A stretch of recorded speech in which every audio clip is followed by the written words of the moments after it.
IPS ഉദ്യോഗസ്ഥൻ ചമഞ്ഞ പെൺകുട്ടികളെ വിവാഹ വാഗ്ദാനം നൽകി സാമ്പത്തിക തട്ടിപ്പ് നടത്തി വഞ്ചിച്ച യുവാവ് അറസ്റ്റിൽ. ചേലേമ്പ്ര സ്വദേശി വിപിൻ കാർത്തികാണ് കൊച്ചിയിൽ അറസ്റ്റിലായത്.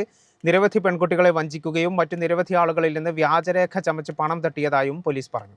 നിരവധി സാമ്പത്തിക തട്ടിപ്പ് കേസുകളിൽ പ്രതിയായ മലപ്പുറം ചേലേമ്പ്ര സ്വദേശി വിപിൻ കാർത്തിക് എന്നറിയപ്പെടുന്ന കാർത്തിക് വേണുഗോപാലാണ് കൊച്ചിയിൽ കളമശ്ശേരി പോലീസിന്റെ പിടിയിലായത്. IPS ഉദ്യോഗസ്ഥൻ ചമഞ്ഞ് നിരവധി പെൺകുട്ടികളുമായി സൗഹൃദത്തിലാകുകയും പ്രണയം നടിച്ച് വിവാഹ വാഗ്ദാനം നൽകി അവരിൽ നിന്ന് പണം തട്ടിയെടുക്കുന്നതുമാണ് വിപിന്റെ രീതി. ഇതിനു പുറമെ നിരവധി ആളുകളിൽ നിന്ന് വ്യാജരേഖ ചമച്ച് വായ്പ തട്ടിയെടുക്കുകയും വ്യാജ ശമ്പള സർട്ടിഫിക്കറ്റ് ഉണ്ടാക്കി നിരവധി ബാങ്കുകളിൽ നിന്ന് വായ്പയെടുത്ത് തട്ടിപ്പ് നടത്തുകയും ചെയ്തിട്ടുണ്ട്. എറണാകുളം കളമശ്ശേരി പോലീസ് കൊച്ചി ലുലുമാളിൽ നിന്നാണ് വിപിനെ സാഹസികമായി പിടികൂടിയത്. മലയാളി യുവതിയെ വിവാഹ വാഗ്ദാനം നൽകി പണവും വാഹനങ്ങളും കൈവശപ്പെടുത്തി വിവാഹത്തിൽ നിന്ന് പിന്മാറാൻ ശ്രമിച്ച കുറ്റത്തിന് യുവതി ബംഗളൂരുവിലെ കൊടുകോടി പോലീസ് സ്റ്റേഷനിൽ രജിസ്റ്റർ ചെയ്ത കേസിലാണ് വിപിൻ പിടിയിലായത്. വിപിന്റെ ഫോണും ലാപ്ടോപ്പും പണവും പോലീസ് പിടിച്ചെടുത്തു. ഇയാൾക്ക് കേരളത്തിലും ബംഗളൂരുവിലുമായി സമാനമായ 13ഓളം കേസുകൾ നിലവിലുണ്ടെന്ന് പോലീസ് പറഞ്ഞു. വിപിനെ ബംഗളൂരു പോലീസിന് കൈമാറി. കേരള വിഷൻ, കൊച്ചി.